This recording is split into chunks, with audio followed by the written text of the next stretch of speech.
വിജയദശമി എന്ന് കേൾക്കുമ്പോൾ നമ്മുടെ മനസ്സിലേക്ക് ആദ്യം വരുന്നത് അരിയിൽ ആദ്യമായി അക്ഷരം എഴുതുന്ന കുരുന്നുകളുടെ ചിത്രമാണ് അല്ലേ? വിദ്യാരംഭം, അറിവിന്റെ ലോകത്തേക്കുള്ള ആദ്യ ചുവടുവെപ്പ്. പക്ഷേ ഈ പുതിയ തുടക്കം കുട്ടികൾക്ക് മാത്രമുള്ളതാണോ? ഒരിക്കലുമല്ല. വിദ്യാരംഭം എന്നത് പ്രായത്തിൽ ഒതുങ്ങുന്ന ഒന്നല്ല. അതൊരു സങ്കല്പമാണ്. ഓരോ പുതിയ അറിവും ഓരോ പുതിയ വിദ്യാരംഭമാണ്. അതുകൊണ്ടാണ് ഒരു പുതിയ കോഴ്സ് പഠിച്ചു തുടങ്ങുവാൻ വിജയദശമിയേക്കാൾ മികച്ച മറ്റൊരു ദിവസം ഇല്ലാത്തത്. അതിന് പ്രധാനമായും രണ്ട് കാരണങ്ങളുണ്ട്. ഒന്ന്, വിജയത്തിന്റെ ദിവസം. തിന്മയുടെ മേൽ നന്മ നേടിയ വിജയത്തിന്റെ ആഘോഷമാണ് വിജയദശമി.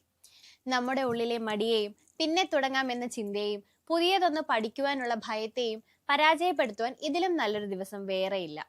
ഇതൊരു തുടക്കമാണെങ്കിൽ അതൊരു വിജയകരമായ തുടക്കമാകും. രണ്ട്, ഏറ്റവും മികച്ച സമയം. എന്ത് നല്ല കാര്യം തുടങ്ങുവാനും ഏറ്റവും നല്ല ദിവസമായിട്ടാണ് വിജയദശമിയെ കണക്കാക്കുന്നത്.